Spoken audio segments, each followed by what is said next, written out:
Lifetime's ripped from the headlines of Marathon continues with The Girl in the Basement, a new movie based on the true harrowing case of Elizabeth Fritzl, a young woman who was held captive by her father for nearly 25 years. Today, I'm going to explain a drama thriller film called Girl in the Basement. Spoilers ahead, watch out and take care.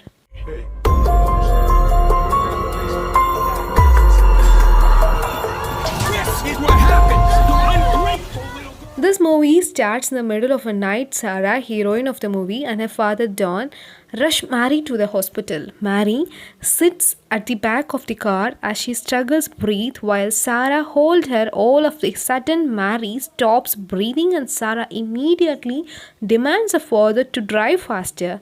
Once they reach the hospital, Don carries Mary and tells not to say a word to anyone before finally going inside. The doctors and nurses take Mary away while Sarah and Dawn are left in the corner to wait. 20 years ago, during a family dinner, Sarah Cody telling her father that she is going to be late for a party.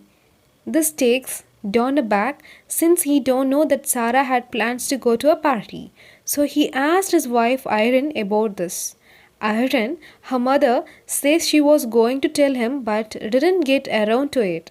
Sarah assumes him that it's no big deal since it's only a party, but her father disagrees. He grabs Sarah's hand and forces her to sit while she turns to her mother, claiming that she already allowed her weeks ago. However, Irene could only apologetically tell Sarah to listen her father. Sarah's sisters Amy offers to take her to party, but Dawn tells her to stay out of it. As soon as everyone is asleep, Sarah sneaks out of the house and meets her boyfriend Chris, who is waiting for her outside. The two leaves on Chris' motorcycle while back at home. Irene knocks on Sarah's door asking her daughter to talk to her. As Irene continues to knock, Dawn gets mad and starts banging on the door demanding her to open it.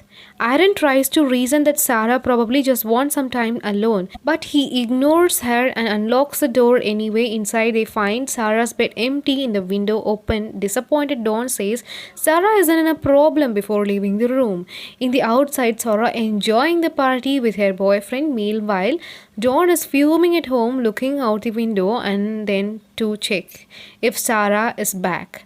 Chris and Sarah exposes their love at the night. Sarah goes home the following morning. As Dawn waits for her by the porch, she sees Sarah kissing Chris before saying goodbye. He then watches his daughter walk to the house but not toward the front door, Dawn telling her to come in the front door like a normal person, that she can't make up her own rules. Ignoring her father, Sarah tries to walk past him but Dawn blocks her path, Dawn asking her to follow the rules, but Sarah promised to her father that she will be out for their house once she turns 18 and they won't see her again. Then Sarah goes upstairs and past her mother, she tells Irene that father is crazy. While in bed, she swears again that she is leaving as she turns 18, told her sister and mother. Meanwhile, her father stands outside her door listening to their conversation. When asked if she has a plan, Sarah says she intends to travel the world and stand in Florida, getting a job that will help her work her way across the country. Her mother supports her. Unhappy with what he just heard, Don goes down to the basement and sits down to think. He is revealing a door to secret room by pushing bookshelves. 3 months later, after Sarah has graduated, she talks to Chris on the phone about her plans. Dawn tells Sarah to hang up the phone and help him with something. Sarah apologizes to Chris and hang up before assisting her father. With carrying a big box down the basement, there Dawn pushes the bookshelf aside and Sarah is surprised to see the secret room. After bringing the box inside the bomb shelter, Dawn asks his daughter what she thinks of it. She says it's not nice since there are no windows, and Dawn only tells her that it's too bad before locking her inside. Sarah bangs the door and yells, pleading with her father to open the door, but Dawn ignores her and leaves. Scared, Sarah takes a look around the room, which only has a sink and the shower. Suddenly, Sarah opens the box they carried and finds her clothes and belongings inside. After failing to guess the door security code 3 times, the lights go out and Sarah's left to use the flashlight inside her box. She tries to looking for anything that might be useful to her. She ends up spotting the vent. Sarah goes near it screaming for her mother, but Dawn covers it to make sure that no one will hear, and finally he go upstairs. As darkness falls, Irene gets worried since Sarah isn't home yet. Amy says that Sarah is probably just at her friend's house, but Irene is still worried and says she will call the cops. Dawn then tells her that Sarah will probably be home the following morning, but his wife is determined to call the police. As she leaves the room, Irene instructs Amy to contact Chris while Dawn is there. Pretending not to know anything, days pass. The Sarah remains in the bomb shelter with nothing else to do it. At the fourth day, her father finally decides to visit, so Sarah hides behind a pillar. As soon as he gets inside, she pushes him out of the way and gets out the door, only to be trapped outside the second door. She screams for her mother, but her father tells her that no matter how loud she screams, and no one will hear. Dawn then grabs Sarah by the hair and drags her back. She is adamant and he can't do this to her, adding that there is no air so she can't breathe.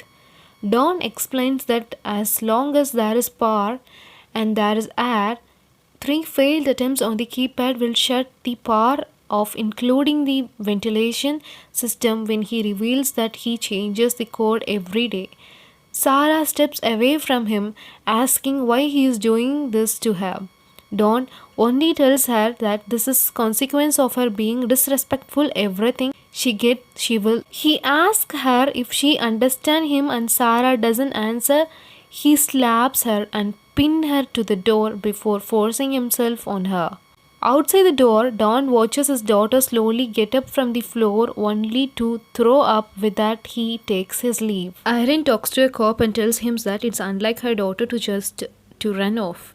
The cop says that since it's already 18, she come and go as she pleases. He then asks Sarah's parents if she might just be staying at a friend's house, and Irene tearfully replies that she doesn't have many friends. The officer asks is she got a boyfriend, and Amy tells him that the Chris hasn't seen Sarah either, wanting to know who Chris is.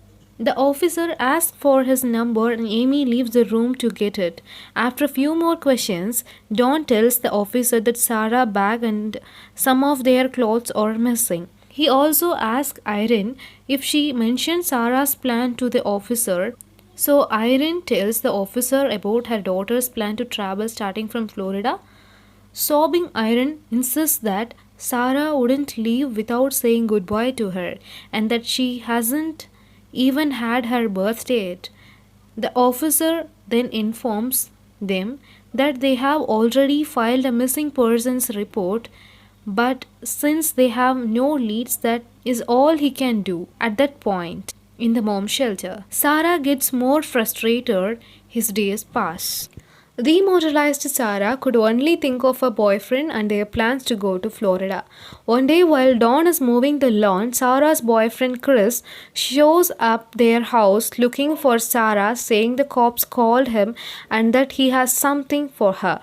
Dawn makes up a story about Sarah running off with a guy named Steve. On her 21st day in captivity, Dawn brings Sarah a foldable chair and a small cake for her 18th birthday. He gives Sarah a red dress and asks her to put it on. Once she done, Dawn tells her to pick something she wants, and when she says she wants to get out, and he tells her that it's too early for that. When she asks for television, he says she needs to earn that, so Sarah asks for a clock instead, and he agrees. He then tells Sarah to come near him, and when she calls him dad, he instructs her to call him Dawn. Sarah walks toward her father, and later on she gets a clock. On the 38th day, she receives some canned goods, and this gives her idea of making a weapon out of the small tin can. When her father arrives, Sarah is already in her red dress and with makeshift weapon. in her hand behind her back. She tries attracting her father, but Don is too quick and he disarms her with ease. He throws Sarah against the wall. As she hits the floor, Don brutally steps on her arm. The stick and twisted man forces himself on Sarah. Once more, under the guise of teaching her lesson, a year has gone by, and Dawn gets Sarah pregnant. As she cleans one day, her water suddenly breaks, and with the help of pregnancy books, she has Sarah given birth to her first child alone. She calls her child Mary. Dawn learns that Sarah has already given birth. He tells her motherhood will provide her with a sense purpose. Mary stays with Sarah in the basement, and her fourth year in captivity, Sarah gets pregnant again. Worry about having another baby, Sarah tries to ask Don if he can finally let them out. Heron he only gets furious with her piss. Dawn leaves and joins Irene and Emmy upstairs for dinner. Amy congratulates her father for his recent promotion, and when Irene asks for they could hire a private investigator since Dawn is getting a rise, he tells her no. Dawn says Irene has already spent $5,000 by going to Florida to find Sarah and they are not going to waste any more money. Irene says she will never stop searching for her daughter.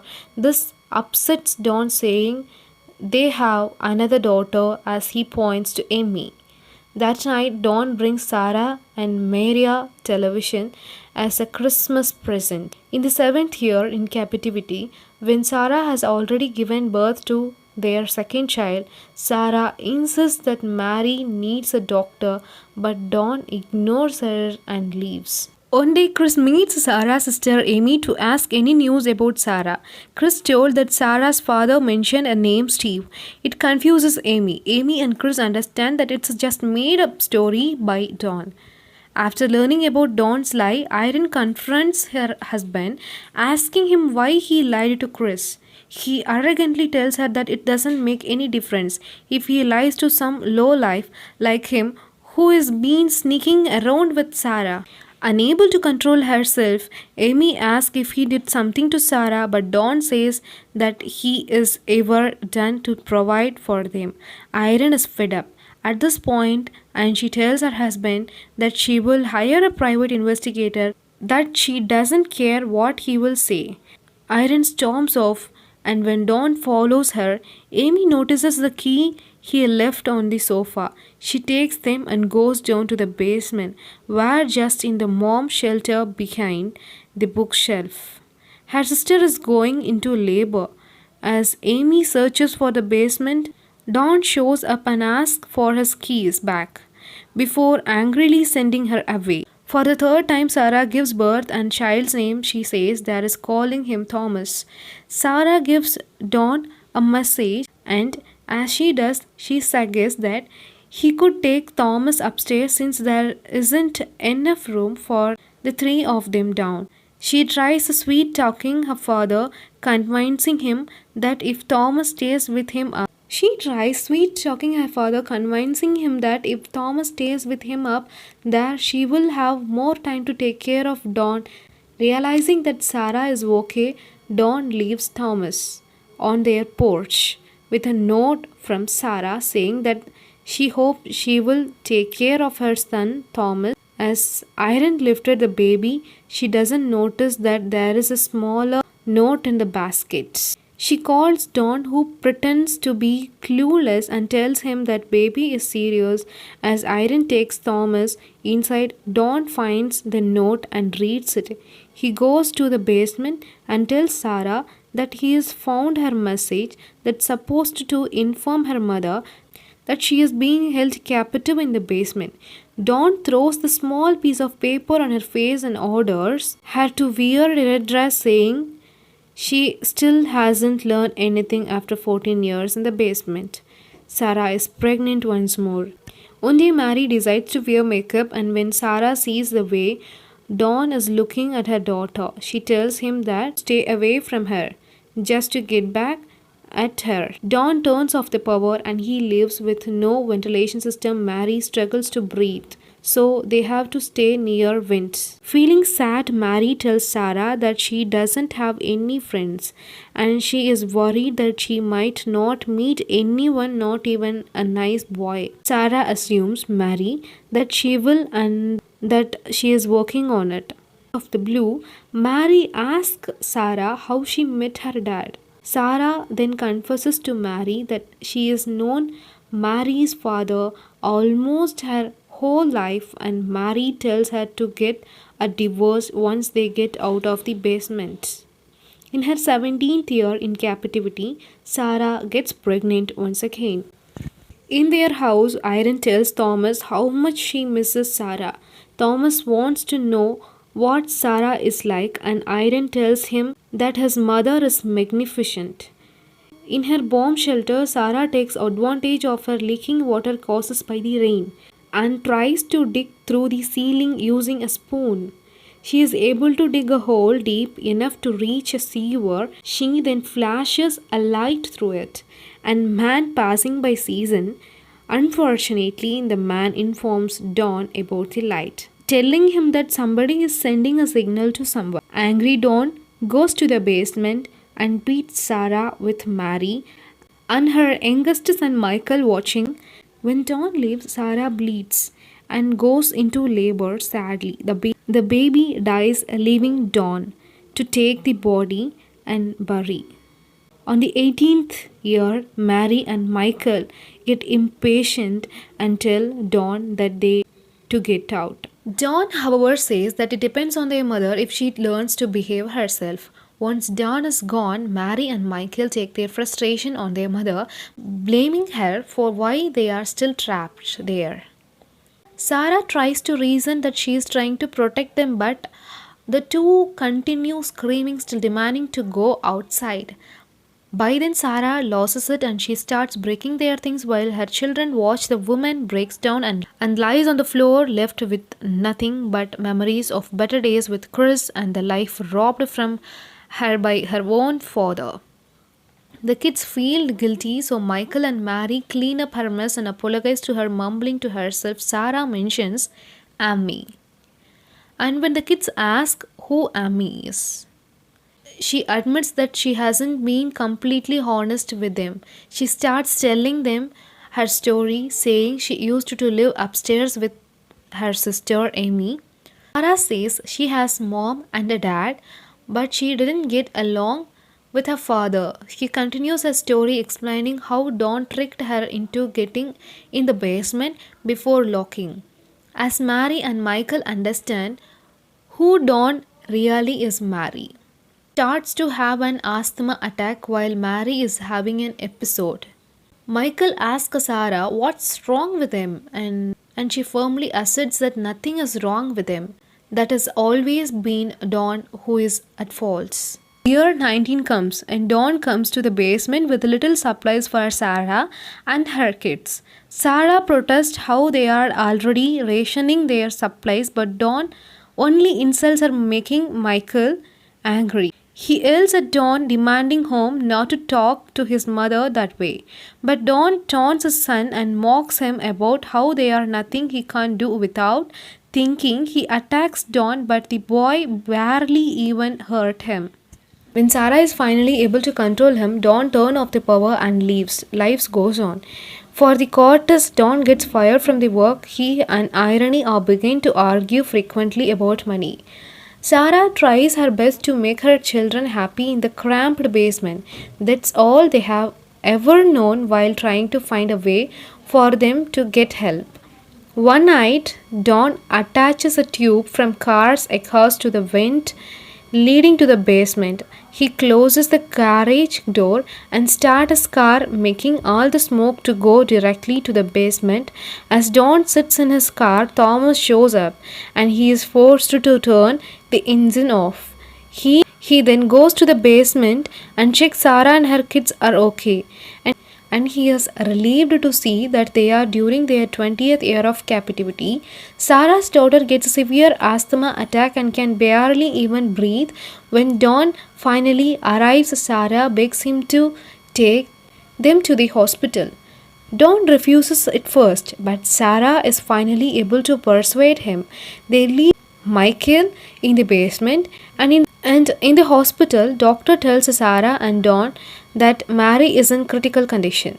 While the doctor talks to Don about Mary's medical history, Sarah stays quiet, just staring at the clock the whole time. While Dawn is looking away, Sarah spills water on the Mary's medical paper, forcing Dawn to leave and get another one. Sarah seizes the opportunity to ask for help from the doctor, finally leading to Dawn's arrest. When Mary wakes up, Sarah tells her that they are finally free. Back at the home, the police are able to rescue Michael from the basement. The three siblings are finally reunited as Sarah, Amy, and Irene watch them from the porch. Chris suddenly shows up. Sarah and Chris catch up and they talk. Chris apologizes to her for believing Dawn's story and not looking for her. Sarah, however, tells him that she has never stopped thinking about him for 20 years. Chris gave Sarah a new helmet which he was supposed to give to her the day he talked to Dawn. After 20 long years, the two of them finally go for a ride once more.